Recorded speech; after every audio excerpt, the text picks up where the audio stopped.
اور وہ آپ کے اپنے ہی لوگ ہوتے ہیں, اپنے جیسے ہوتے ہیں, آپ کی اپنی بھاشا بول رہے ہوتے ہیں, آپ کی اپنی لینگویج بول رہے ہوتے ہیں, آپ جیسا. آپ دیکھیے ہمارے ساتھ مطلب ہر کام کر رہے ہوتے لیکن ہمیں پتہ نہیں ہوتا, ہمیں پتہ نہیں ہوتا. اب دیکھیں نا ابھی ریسنٹلی کچھ انٹرویوز آئے تھے, میں وہ را کے ایک بندے کا انٹرویو تھا, اس نے کہا جی میں داتا صاحب جو ہے بہت عرصہ میں نے وہاں پہ گزارا اور میں وہاں پہ رہتا رہا ہوں اور میں نے بیٹھ کے بڑے بڑے جو ہے وہ میں نے مشنز کیے. اب دیکھیے نا کہ اگر ایسے لوگ جو ہیں یا ہمارے آپ دیکھ لیے کہ ایسے مجھے کچھ کتابیں دیکھنے کا اتفاق ہوا کہ جس کے اندر جو ہے جو KGB کے لوگ تھے وہ بتاتے ہیں, یہ CIA کے لوگ تھے, کہ انہوں نے کس طرح سے جا کے جو ہے وہ رشیا کے اندر, اس کے اوپر موویز بھی بنی, فلمیں بھی بنی, ہم نے فلموں کا ایک پوری ڈسکس کیا تھا آپ کو یاد ہوگا کہ کون سی فلم کس نے کس طرح سے جو ہے اس کے تحت بنی تھی. تو یہ سارا کچھ جو ہے یہ آج آ کے جو ہے یہ 4th جنریشن وارفیئر کے پیرامیٹرز کے اندر جو ہے یہ سارا کچھ ہو رہا ہوتا ہے. اس کے اندر دیکھیں جیسے میں نے پہلے عرض کیا کہ اس میں ریاست نہیں لڑتی, ایک چیز ذہن میں رکھیں, حکومتیں یا حکومت کی بنائی ہوئی فوجیں نہیں لڑ رہی ہوتی, بلکہ کچھ ادارے ہوتے ہیں جو 4th جنریشن وارفیئر جو ہے اس کے اندر وہ لڑ رہے ہوتے ہیں. وہ ادارے جو ہیں وہ MI6 بھی ہو سکتی ہے, وہ ادارہ جو ہے وہ KGB بھی ہو سکتا ہے, وہ ادارہ CIA بھی ہو سکتا ہے, وہ ادارہ جو ہے وہ را بھی ہو سکتی ہے, وہ ادارہ جو ہے وہ کسی طرح بھی ہو سکتا ہے. ٹھیک ہے, اچھا نیکسٹ کوسچن میں آپ سے پوچھنا چاہوں گا کہ مجھے بتائیے کہ پروپیگنڈا ہوتا کیا ہے, اس کا والیوم کیا ہوتا ہے, چھوٹا یا بڑا ہوتا ہے, یہ والیوم کے حوالے سے بتائیے گا. 4th جنریشن وارفیئر کے اندر جو بہت سارے جن چیزوں پہ فوکس کیا جاتا ہے اس میں پروپیگنڈا بھی ایک چیز ہے. اس کی وجہ یہ ہے کہ انفارمیشن شیئرنگ جو ہے وہ بڑی امپورٹنٹ چیز ہے. پروپیگنڈا جو ہے اس کی 3 ٹائپس ہیں, 4 میٹرکس ہیں اور کوئی 95 کے قریب اس کے ٹولز ہیں. جی میں اس کی ڈیٹیل میں جاتا ہوں. دیکھیں ایک ہوتا ہے وائٹ پروپیگنڈا, ایک ہے گرے پروپیگنڈا, ایک ہے بلیک پروپیگنڈا. اچھا وائٹ گرے اور بلیک پروپیگنڈا یہ تو 3 ٹائپس ہیں اس کی. اچھا وہ پروپیگنڈا جس کا جو بیس لیس پروپیگنڈا ہوتا ہے, جس کے پیچھے کوئی وجہ نہیں ہوتی, بس وہ کیا جا رہا ہوتا ہے, اس کو آپ بلیک پروپیگنڈا کہتے ہیں. جس کی ایویڈنس ہو, جس کے پیچھے آپ کے پاس کوئی وجہ ہو, وہ وائٹ پروپیگنڈا ہوتا ہے. لیکن سنی سنائی بات کو آگے لے کے چل پڑنا یہ کہیں گرے چل رہا ہوتا ہے بیچ میں. اچھا اس کے 4 میٹرکس ہیں. آپ میٹرکس کو اگر انڈرسٹینڈ کر جاتے ہیں تو پھر آپ کو یہ سمجھ آ جاتی ہے کہ 4th جنریشن وارفیئر کے اندر انفارمیشن ایز اے ٹول کیوں استعمال کیا گیا اور اس کے اوپر کیوں بھروسہ کیا گیا. یہ میٹرکس کو جاننا ضروری ہے. یہ میٹرکس ہیں تو اس کی وجہ سے 824 کے قریب چینلز کو آزادی دی گئی ہے نا انڈیا کے اندر. اگر آج 824 چینلز وہاں پہ چل رہے ہیں اور پاکستان میں بھی ایک مشروم گروتھ کی گئی ہے چینلز کی, اور یہاں پہ بھی جو ہے کسی طرح سے, تو ہم نے ان 824 جو ان کے چینلز ہیں اور 3 لاکھ سے زیادہ جو نیوز پیپرز ہیں اور جو ان کی فیک ویب سائٹس ہیں اور باقی چیزیں, تو ہم نے اس کا جواب دینا ہے. انفارمیشن کا جواب آپ نے انفارمیشن پروپیگنڈے کا جواب پروپیگنڈا سے ہی دینا ہے. اور الحمدللہ ہمارا پروپیگنڈا بہت بہتر ہے. آپ کو یاد ہوگا ابھی ریسنٹلی جب یہ ان کا آئے تھے یہاں پہ جہاز اور ہمارے جہازوں نے ان کو گرایا تھا, تو ان کی طرف سے جو پروپیگیٹ کیا گیا اور جو ہماری طرف سے جو انفارمیشن دی گئی اس میں بہت زیادہ ڈفرنس تھا. اس کی وجہ یہ تھی کہ ہمارے وہاں پہ 824 چینل ہیں, 824 آوازیں ہیں, 824 قسم کی جو ہے پاکستان کی طرف سے ایک ہی آواز تھی, ہماری طرف سے ایک ہی آواز تھی, اور وہ DG ISPR آتے تھے, وہ آ کے بات کرتے تھے, سارے چینلز کو ٹو کرتے تھے اور اس کو پھر آگے لے کے چلتے تھے. اچھا یہ جو 4 میٹرکس ہیں, اس میں پہلا جو میٹرکس ہے اس کا وہ ہے انٹینسیفائی یور اون گڈس, کہ آپ نے اپنی اچھائیوں کو بڑھا چڑھا کے پیش کرنا ہوتا ہے. دیکھیں آپ ایک پولیٹیکل پارٹی ہیں, فرض کریں آپ جو پولیٹیکل پارٹی ہیں, آپ بتاتے ہیں کہ ہم نے یہ کیا. فار ایگزامپل آپ نون لیگ ہیں, آپ کہتے ہیں جی کہ ہم نے جو ہے وہ موٹر وے دیا, ہم نے جو ہے وہ میٹرو دی, ہم نے اورنج ٹرین دی, اب ہم پاکستان کو ایشیا کا ٹائیگر بنا دیں, تو لوگ اس پہ ٹرسٹ کریں گے. تو انٹینسیفائی یور اون, اپنی اچھائیوں کو آپ نے بڑھا چڑھا کے پیش کرنا ہوتا ہے. اس کا دوسرا ہے ڈاؤن پلے ادرز گڈ, کہ آپ نے اس کو ڈاؤن پلے کیسے کرنا ہے. آپ PTI ہیں, آپ نے اس کو ڈاؤن پلے کرنا ہے, تو آپ کہیں گے وہ جی دیکھیں جی سارا پیسہ جو ہے انہوں نے اس میں نہیں بسوں میں جھونک دیا, یہاں پہ ہیومن ڈیولپمنٹ پہ خرچ نہیں ہو رہا, لوگوں کو پینے کو پانی میسر, ضرورت کی طرف نہیں لگا رہے, ویسے ٹھیک ہے ضائع کر رہے ہیں. سارا وہ دیکھو کیا کیا جی, سارا پیسہ انہوں نے تنوروں میں جھونک دیا, اور جی سارا, آپ کو یاد ہے سستی روٹی ہے کہ انہوں نے, تو PTI کیا کہتی تھی, ان کو سارا پیسہ انہوں نے تنوروں میں جلا کے رکھ دیا, تو روٹیوں میں. اچھا تو آپ نے اس کو ڈاؤن پلے, ان کی جو اچھائیاں ہوتی ہیں اس میں کیڑے نکالنے ہوتے ہیں آپ نے, تو اس کے اوپر آپ کی ٹیم ہوتی ہے بیٹھی جو ان کی, وہ اپنے آپ کو انٹینسیفائی کر رہے ہوتے ہیں, آپ اس کو ڈاؤن پلے کر رہے ہوتے ہیں, وہ انٹینسیفائی کرتے جاتے ہیں, آپ اس کو ڈاؤن پلے کرتے جاتے ہیں. تو آپ کا جو دوسرا میٹرکس ہے وہ ہے ڈاؤن پلے ادرز گڈ, کہ آپ نے ان کی اچھائیوں کو دیکھنا ہے, نوٹ کرنا ہے, اور بیٹھ کے اس کا اس میں سے کیڑے نکالنے. اچھا تیسرا ہے اس کا انٹینسیفائی یور, جیسے آپ نے اون گڈس ہے, تو انٹینسیفائی ادرز بیڈ, کہ آپ نے اس کی برائیاں بڑھا چڑھا کے پیش کرنی ہوتی. اور یہ تو یو ٹرن خان ہے, وہ کہتے ہیں نہیں جی یہ تو ہے ہی جو ہے یہ پاناما لیکس کے پیسے ہیں سارے, یہ تو ہے ہی کرپٹ, ٹھیک ہے نا. تو آپ نے ایک دوسرے کی برائیاں جو ہیں وہ اس کو اتنا ڈسکس کرنا ہے کہ وہ برا لگے. اچھا اس میں پروپیگنڈا میں ایک یہ بھی چیز ہے کہ آپ 365 دن ہیں تو آپ 300 دن یا تو سچ بولیں اور 65 دن دبا کے جھوٹ بولیں تو جھوٹ کیوں کر کے نکل جائے گا.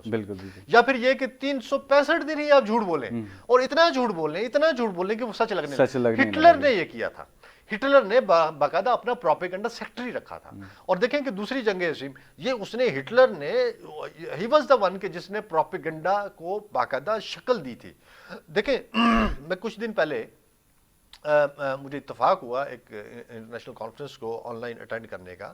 تو اس کے اندر میں نے جو پریزنٹیشن دی تو میں نے اس کا یہ رکھا کہ ٹینکس ہیں, ٹینکس کے اوپر جو ہے وہ جو آپ جس پہ فائر کرتے ہیں فائر کرنے کے بجائے اس کے اوپر کیمرے لگے ہوئے.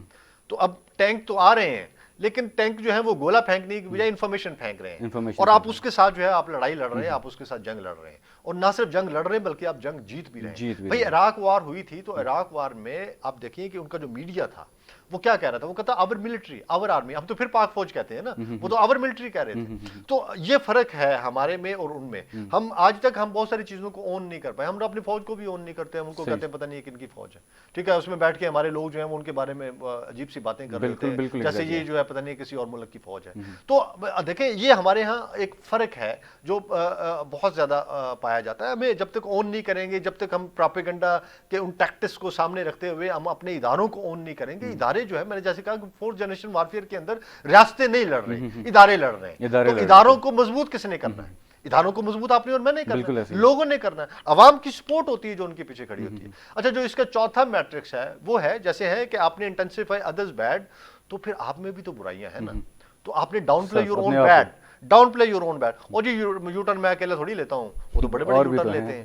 ٹھیک ہے نا, وہ کہتے ہیں جی کرپٹ ہم ہے تو یہ بھی تو کرپٹ ہے نا. تو آپ نے اپنی برائی کو نیچے ڈاؤن پلے کر کے اگلے کی برائیوں دیکھو جی ہمیں دیکھیں نہیں ہمیں وکٹمائز کیا جا رہا ہے, یہ سارا نیب ہمارے ہی سر پہ آیا ہوا, ان کو کیوں نہیں پکڑتا, پیپلز پارٹی کو کیوں نہیں پکڑتا, نیب جو ہے وہ ہمیں جو ہے وہ لگا رہا ہے. تو آپ نے down play your own bet کرنا ہوتا ہے. یہ وہ ہے. اور پھر اس کے 95 ٹولز ہیں. اب ہمارے پاس ٹائم کم بڑھ جائے گا, اگر میں اس کے ٹولز آپ کو بتانے بیٹھ جاؤں تو اٹ ول ٹیک انادر. ٹھیک ہو گیا, یہ تو آپ نے کافی اچھے طریقے سے ڈیٹیل میں آپ گئے. اور اس کے علاوہ نیکسٹ کویشچن میرا ہے, بتائیے کہ کب یہ اسلحے سے نکل کے جنگیں جو ہیں اسلحے سے نکل کر آئیڈیاز اور حکمت عملی کی طرف آئی ہیں؟ دیکھیں یہ جو جیسے ہم پہلے بھی ڈسکس کر چکے ہیں کہ جو اینشنٹ کے بعد 15ویں صدی جب شروع ہوتی ہے, جو 1500 اس میں جب رائفل آتی ہے, رائفل کی ایجاد نے اور گن کی ایجاد نے یہ اس نے آ کے جو ہے وہ اسٹریٹجی چینج کر دی. لیکن جس اسٹریٹجی کی طرف آپ جا رہے ہیں جو کہ سیکرٹ سروسز کے اوپر, انٹیلیجنس ایجنسیز کی اس کے اوپر جو آئیڈیاز بیس کرتے ہیں اور جو تدبیریں بیس کرتی ہیں, جو جس کے تحت جو ہے وہ جنگیں لڑی گئیں, جو فورتھ جنریشن وارفیئر اسپیشلی اگر اس کے تناظر میں آپ پوچھ رہے ہیں, تو میں تھوڑا سا آپ کو یہ بتانا چاہتا ہوں کہ یہ جو ہے یہ بنیادی طور پہ 19ویں صدی سے پہلے تدبیریں آ گئی تھیں. چیزیں آپ دیکھیں کہ دنیا کے اندر جو انٹیلیجنس ایجنسیز کی تاریخ کو اگر آپ پڑھیں تو آپ کو پتہ چلتا ہے کہ ان کو بہت زیادہ ریلائی کیا جانے لگا تھا 18ویں صدی میں ہی. اور پھر 19ویں صدی کے اوائل کے اندر جو ہے اس کو باقاعدہ ایک شکل دی گئی تھی. پھر بہت ساری فوج نے انہوں نے پیرالل اپنے گروپس بنائے ہوئے تھے. اس کی وجہ یہ اب دیکھیں نا, جو بلشوک انقلاب آتا ہے جو سوویت یونین کے اندر, اور لینن جو ہے لینن سے پوچھا گیا, انہوں نے وہاں پہ بلشوک انقلاب کے اندر انہوں نے ایک بندے کو پکڑ لیا, وہ جو لیننسٹ فورسز کے ساتھ جو جڑا ہوا تھا, تو انہوں نے پکڑا, انہوں نے پتہ چلا جی یہ تو زار کا آدمی ہے اور وہ ان کی مخبری کرتا تھا. یہ جو مخبر ہے, یہ مخبر کا پہلا مخبر جب دنیا میں آیا سمجھ لیں کہ انٹیلیجنس ایجنسی بن گئی. اب جو مخبری کی جاتی تھی, مخبری تو اینشنٹ دور سے وہ جو ہے وہ ہو رہی ہے. بادشاہ جو ہے اپنے مخبر چھوڑتے تھے, وہ جاتے تھے, وہ جا کے خبر لے کے آیا کرتے تھے. سو اگر اس کو ہم دیکھیں تو یہ جو مخبری کا جو طریقہ کار جو نیٹ ورک تھا یہ تو بہت پہلے سے جو ہے یہ بن چکا تھا. لیکن گریجولی اس کو جو شکل دی گئی ہے وہ جو کولڈ وار کا جو ابتدائی ایرا ہے اس کے اندر پھر باقاعدہ اس کو جو ہے وہ شکل دی گئی اور اس کے اوپر فنڈنگ کی گئی. کیونکہ جب تک آپ نے پیسہ نہیں لگایا اس سے پہلے جو ہے وہ مخبر کو انڈیویجولی دیا جاتا تھا. پہلے کسی بادشاہ کے ساتھ کسی نے وہ اس کو کر دیا, اس نے اس کو پیسے دے دیے ہیں, کنگ نے اپنے رکھے ہوئے ہیں, جو ہوتے تھے مختلف جو امپائرز تھے جن کی انہوں نے اپنی سلطنتوں کے اندر جو ہے وہ لوگ ہرکارے اس طرح کے رکھے ہوتے تھے جو ان کے لیے جو ہے وہ خبر. اچھا آپ دیکھیں کہ جو اسلامک ایرا ہے اس میں ہمارے جو وہ تھے مختلف ایسے بھی حکمران گزرے جو رات کو خود بھیس بدل کے اور جایا کرتے تھے, اپنی رعایا کا پتہ لیا کرتے تھے, اور یہ بھی ایک قسم کی ایک سمجھ لیں کہ ایک سیکرٹ سروس کا ایک وہ کام کر رہے تھے, بٹ اس کا تھوڑا انداز ڈفرینٹ تھا. اس کو آرگنائزڈ طریقے سے جو کیا گیا ہے وہ کولڈ وار کے زمانے میں جو ہے اس کے اوپر پھر خرچہ کیا, پیسہ لگایا گیا اور اس کو ایک شکل دی گئی, اس کی ٹریننگز ہوئی, اس کے اندر ٹاپ ایجنٹس جو ہے وہ ڈالے گئے, اور پھر آپ دیکھیں کہ پھر آپ کے ملک میں بھی پھر ریمنڈ ڈیوس بھی ایک بندہ آ جاتا ہے اور پھر وہ یہاں پہ کیا کرتا ہے یہ ٹھیک ہے. اچھا بتائیے گا کہ یہ جنگیں جو ہیں سرحدوں کے بجائے شہروں میں کیسے آتی ہیں؟ دیکھیں یہ بڑی امپورٹنٹ بات ہے, اس کو سمجھنے کی ضرورت ہے. آپ کو یاد ہوگا یہ جو پاکستان کے اندر ہم نے جو ایک بہت زیادہ فورتھ جنریشن وارفیئر میں جو ٹیررزم کو ہم نے جو فیس کیا ہے, بالکل, اور اب دیکھیں کہ ہمارے شہروں کے اندر ایک جنگ لڑی گئی, نہ صرف ہمارے شہروں کے اندر بلکہ یہ ہے کہ ہمارے ایسی جگہوں پہ بھی ہماری ایسی تنصیبات جو کہ بڑی امپورٹنٹ تھی وہ بھی جو ہے وہ نشانہ بنی. اچھا یہ تو تھا ہمارا عالم, باقی دنیا کے شہروں میں کب پہنچی تو آپ یہ دیکھیے کہ جنگیں دیکھیں جو اسٹریٹجک وارفیئر تھی, جو تھرڈ جنریشن وارفیئر, چونکہ اس کے اندر انہوں نے جب یہ جیٹ آ جاتے ہیں وارفیئر کے اندر, اور جیٹ وار جب سٹارٹ ہوتی ہیں تو جب پرل ہاربر ہوتا ہے یا جب اس طرف ہیروشیما ناگاساکی جو ہے وہ گرایا جاتا ہے اور ان کو بالکل صفحہ ہستے سے مٹا دیتے ہیں, تو یہ وہ دور تھا جب شہر تباہ ہو رہے تھے, جب آپ ان کی اہم تنصیبات کو نشانہ بنا رہے تھے. اچھا اب ایک اس میں اسی دور میں ایک چیز جو پیدا ہوئی وہ تھا کہ ایک خوف, اسکیئرڈ, ایک فیئر جو فیکٹر تھا وہ انکریز ہوا. جب فیئر فیکٹر انکریز ہوا تو انہوں نے اس چیز کی ٹھانی کہ کسی بھی طرح اگر کوئی حملہ ہوتا ہے اس حملے کی جو پیش گوئی ہے یا اس کی جو پیش بندی ہے وہ ان کو پہلے سے معلوم ہو, سو دیٹ کہ وہ اس کے لیے جو ہے کوئی تدارک کر سکیں, اس کے مطابق جو ہے وہ اپنے معاملات کو جو ہے وہ ٹھیک کر سکیں. اچھا یہیں سے جو ہے انہوں نے انٹیلیجنس نیٹ ورک کو ایکسپینڈ کر کے اپنے شہروں سے دوسرے شہروں تک پہنچانا شروع کر دیا. چونکہ دیکھیں یہ خبر جہاں سے آئے گی, معاملہ جہاں پہ ہوگا وہیں سے خبر نکلے گی.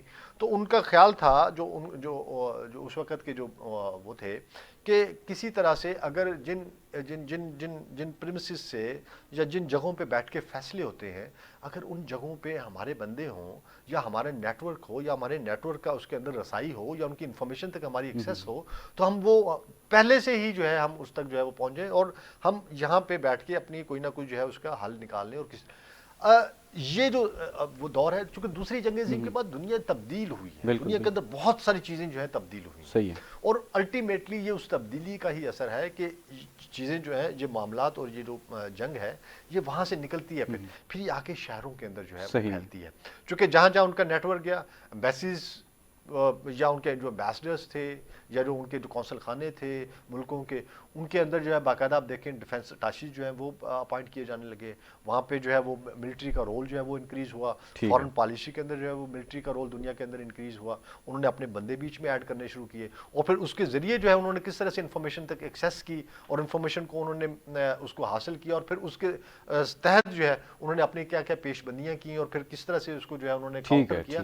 یہ پوری کی پوری ایک تاریخ ہے جو ہم تھوڑے وقت میں تو نہیں ڈسکس کر سکتے. انشاءاللہ چلیں اس کوئی مزید وقت اس کو نکالیں گے, پروگرام کریں گے. تو ٹاپک چینج کرنا چاہوں گا, آگے میں بات کرنا چاہوں گا پی ڈی ایم کے حوالے سے. پی ڈی ایم بڑی کوئی پرعزم ہے کہ عید کے بعد ہم نے بھرپور انداز میں بھرپور طریقے سے باہر نکلنا ہے. تو بتائیے گا کہ کیا پی ڈی ایم کے ساتھ پیپلز پارٹی ساتھ دے گی یا اس کو بیچ میں شامل کریں گے اے این پی پیپلز پارٹی کو, کیونکہ کل کے کچھ بیانات تھے پیپلز پارٹی کی طرف سے کہ ہم نے آنا ہے, کیونکہ انہوں نے تو دعوت نامہ بھیجا ہے کہ ہمیں آپ بلائیں, ہم آپ کے ساتھ ہیں, لیکن یہ انہوں نے کچھ شرطیں رکھی ہیں. تو بتائیے گا کہ کیا عید کے بعد جو آئیں گے باہر تو پیپلز پارٹی کو بلا سکتے ہیں اے این پی اور پیپلز پارٹی کو؟ دیکھیے مجھے نہیں لگتا کہ ان حالات میں, اس کی وجہ یہ ہے کہ نون لیگ نے یہ 2-3 جو الیکشن جیتے ہیں اس کے بعد ان کو اپنی ورتھ کا اندازہ ہوا ہے. انہوں نے نوشہرہ میں الیکشن جیتا, انہوں نے وزیر آباد میں الیکشن جیتا, انہوں نے ڈسکا کا الیکشن جیتا. یہ وہ الیکشنز ہیں جنہوں نے ان کو بتایا کہ ان کی ورتھ کیا ہے، لوگ آج بھی ان کو لائک کرتے ہیں، ان کی ایک پسندیدگی ہے ان کے. سو میں نہیں سمجھتا کہ وہ پیپلز پارٹی کو ساتھ ملا کے اپنا یہ جو ان کی ساری کی ساری پالیٹکس جو ہے وہ اینٹی کہا پیپلز تو ہے پارٹی کہ ہے. اگر آپ ہمیں ٹھیک ہے وہ کہتے رہے پیپلز پارٹی لا کہتی رہے. پی ٹی آئی نے نہیں کے لیے بہت ساری پارٹیاں تھیں، جماعت اسلامی ان کی لائی پارٹی تھی لیکن نہیں ساتھ لیا تھا انہوں نے دارالقادری کے اوپر زیادہ رلائی کیا تھا ایز کمپیئر ٹو جو ہے وہ جماعت اسلامی. یا آپ دیکھ لیے کہ ان کے اس کی کیا اس وقت جو ہے آپ دیکھیں بڑا ایک آئیڈیل قسم کا ایک وہ بن رہا تھا، چونکہ نون لیگ کے خلاف سارے وہ معاملات ہو رہے تھے اور پیپلز پارٹی اور پی ٹی آئی کا اگر الائنس بن جاتا. پی ٹی آئی کے اندر کہاں سے لوگ گئے؟ شاہ محمود قریشی کہاں پہ تھے؟ بالکل ٹھیک ہے نا. ڈاکٹر اسرار شاہ کہاں پہ تھے؟ اچھا اور بہت سارے ایسے لوگ ہیں جو کہ پیپلز پارٹی سے اٹھ کے ادھر گئے. بالکل اگر اور وہاں پہ جو ہے وہ کچھ مشرف سے آئے ہوئے، ترین شاہ مشرف صاحب کے ساتھ ہوتے تھے. ٹھیک ہے تو یہ جو بڑے اہم جو ان کے جو تھم تھے پارٹی کے وہ یہی دوسری پارٹی سے ماسوے چند لوگوں کے. باقی تو یہاں وہاں کے جو ہے وہ لوگ جو ہے وہ مانگے تانگے کے ہیں نا. بات یہ ہے کہ وہ سارے کے سارا جو ہے اگر انہوں نے اس وقت پی ٹی آئی نے کسی کے ساتھ ملائے بغیر ایک بڑی تحریک بنانے میں کامیاب ہو گئے تو نون لیگ دیکھیں نون لیگ سندھ میں جانا چاہتی ہے، نون لیگ کراچی کے اندر اپنا رول پلے کرنا چاہتی ہے. نون لیگ جو ہے ان کو پتا ہے یہ بھی کراچی کا الیکشن آ رہا ہے، نون لیگ جو ہے وہ وہاں پہ وہ پیپلز پارٹی کو کبھی بھی اسپیس نہیں دے گی. سو میں نہیں سمجھتا کہ نون لیگ جو ہے وہ پیپلز پارٹی کو اب ان حالات میں جبکہ وہ اس کو گندا کرنے میں کامیاب ہو گئی ہے، لیکن یہ کہنے میں کامیاب ہو گئی ہے کہ یہ جو P T I Peoples Party ہے یہ بھی اسی طرح سے جو ہے وہ سلیکٹڈ یا سلیکٹڈ اور سلیکٹر کی جو وہ جو بھاشا اور راگ لاپتے ہیں تو وہ بہت ساری چیزیں بہت سارے سوال انہوں نے کھڑے کر دیے ہیں پیپلز پارٹی کے ماتھے کے اوپر. لہٰذا اگر تو وہ کھیل گئے چونکہ اس کے پیچھے جو کہ مریم نواز کے ساتھ ایک بہت بڑی سوچ ہے، وہ سوچ ہے پرویز رشید کی. اور پرویز رشید جو ہے وہ ٹراٹسکائٹ ہے اور ٹراٹسکائٹس جو ہوتے ہیں وہ اینٹریزم کے قائل ہیں. اور اینٹریزم کا طریقہ کار یہ ہے کہ آپ جو ہے آپ اس نظریے کو اسی لیے جو ہے وہ کہتا ہے کہ میں نظریاتی ہو گیا ہوں. تو یہ نظریہ اور نظریاتی ہونا یہ تو بیچ میں پرویز رشید کی سوچ چل رہی ہے. پرویز رشید صاحب کبھی بھی نہیں چاہیں گے، وہ بڑا جہاندیدہ آدمی ہے، وہ بڑا ویژنری بندہ ہے، وہ کبھی بھی نہیں چاہے گا کہ جو ہے وہ پیپلز پارٹی ان حالات میں جبکہ انہوں نے وہ ان کی رائیولری ہے، پولیٹیکل رائیولری ہے اور کانسٹیچوئنسی کی رائیولری ہے ان کے ساتھ. اور کل کو انہوں نے ان کو ہرا کے جو ہے وہاں پہ ساؤتھ کے اندر پیپلز پارٹی پھر پر مار رہی ہے اور پھر اپنے آپ کو جو ہے وہ کسی طرح سے آرگنائز کرنے کی کوشش کر رہی ہے. ٹھیک ہے یسر رضا گیلانی کے اس میں، جبکہ نون لیگ یہ چاہتی ہے کہ وہ ساؤتھ کو بھی جو ہے وہ کسی طرح سے کیپچر کرے.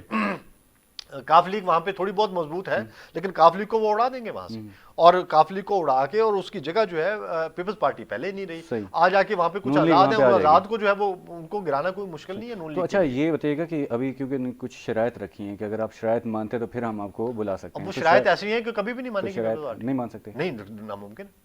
دیکھیں یہ انہوں نے جو ایک دوسرے کے ایک بات میں آپ کو بتاؤں سیاست میں نہ ہی کوئی ایسا نہیں ہو سکتا کیونکہ انہوں نے تو خود انہوں نے کہا کہ آپ ہمیں بلائیں تو شرائط پھر ماننا. بات آپ کی بجا ہے کہ سیاست کے اندر کوئی آپ کا نہ حتمی حریف ہوتا ہے نہ ہی حتمی حلیف ہوتا ہے، نہ ہی کوئی پرماننٹ آپ کا دشمن ہے نہ ہی کوئی پرماننٹ دوست ہے. آج کا دوست کل کا دشمن، کل کا دشمن آج کا دوست. لیکن ایتھکس البتہ جو ہے وہ آپ کو پھر بھی جو ہے وہ تھوڑا بہت وہ کرنے پڑیں گے. اور ایتھکس کے علاوہ اگر بات ہو مفادات کی اور مفادات پہ زک پڑنے کی اور پھر آگے الیکشن، اب تو الیکشن کا سال ہے نا، اب تو اپنے الیکشن کھیلنا ہے آگے. سو ان الیکشن کے اندر اگر تو وہ ان کو ضرورت ہوتی نا کہ ٹھیک ہے یار اکیلے ہیں، بندے نہیں ہیں، مولانا کے پاس بندے ہیں، اسٹریٹ پاور ہے، وہ نکال لے گا ان کو. ٹھیک ہے وہ لڑنے مرنے والے لوگ اس کے پاس ہیں. نون لیگ کے پاس پیسہ ہے، اس کے پاس تاجر ہے، اس کے پاس وہ لوگ ہیں. شٹر ڈاؤن آج دے دیں، آج پورا پنجاب بند ہے، آج جو ہے وہ آپ کو شہری علاقے جو ہے وہ بند کر کے دکھا سکتے ہیں. سو ان کے پاس ایک پاور موجود ہے، لیکن پاور ہے تاجروں کی، پاور ہے بزنس مین کی، پاور ہے پیسے کی. اچھا دوسری پاور جو ہے جو اسٹریٹ پاور ہے مولانا کے پاس ہے. ایک ہی اگر یہ مولانا پیپلز پارٹی کے ساتھ ہوتے پیپلز پارٹی کے ساتھ ہوتے تو پھر پیپلز پارٹی کا پلہ بھاری تھا. مولانا جو ہے چونکہ ان کے ساتھ کھڑے ہیں لہٰذا نون لیگ کا پلہ بھاری ہے. پیپلز پارٹی تو جانا ضرور چاہے گی، نون لیگ اب نہیں چاہے گی. نون لیگ نے ان کے لیے اتنے وہاں پہ کانٹے بکھیر دیے ہیں یہ چاہیں. اور پھر اگر وہ پیپلز پارٹی کے لیے مولانا تو چاہ سکتے ہیں کیونکہ مولانا کے ایک زرداری صاحب کے ساتھ اچھے معاملات ہیں، وہ کشمیر کمیٹی کے چیئرمین بھی رہے جب ان کی حکومت تھی. خیر حکومت جب نون لیگ کی تھی تب بھی وہ کشمیر کمیٹی کے چیئرمین تھے.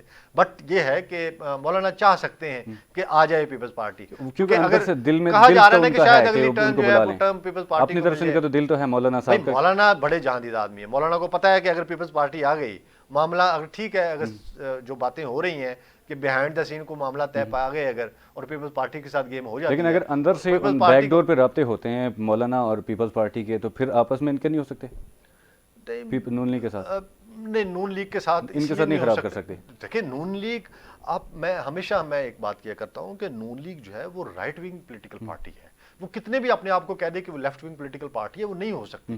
اس کی ساری پالیٹکس جو ہے وہ آج تک رائٹ ونگ پولیٹیکل تھاٹس کے اوپر رہی ہے. اور پاکستان کے اندر لیفٹ ونگ پولیٹیکل پارٹی اگر کوئی اپنے آپ کو کہتی ہے یا ڈیموکریٹک پارٹی کہتی ہے تو وہ پیپلز پارٹی ہے. تو یہ دو پارٹیوں کی ایک دوسرے کی ضد پہ کھڑی ہیں. جب چاہے ان کا مساق جمہوریت ہو جائے، چاہے چارٹر آف ڈیموکریسی کر لیں، چاہے یہ آپس میں مل بیٹھ جائیں، لیکن یہ ایک دوسرے کی ضد پہ کھڑے ہیں، ایک دوسرے کی ضد پہ کھڑے ہیں نا. تو اگر یہ ایک ہو بھی جائیں تو وہ ایک غیر فطری الائنس ہوگا، وہ آج ہے کل نہیں ہوگا، مطلب عارضی ٹیمپریری ہوگا. بالکل ٹھیک ہے جی سر، بہت شکریہ آپ کا کہ آپ تشریف لائے. آج کے لیے اتنا ہی، انشاءاللہ کل ملاقات ہوگی. اللہ حافظ.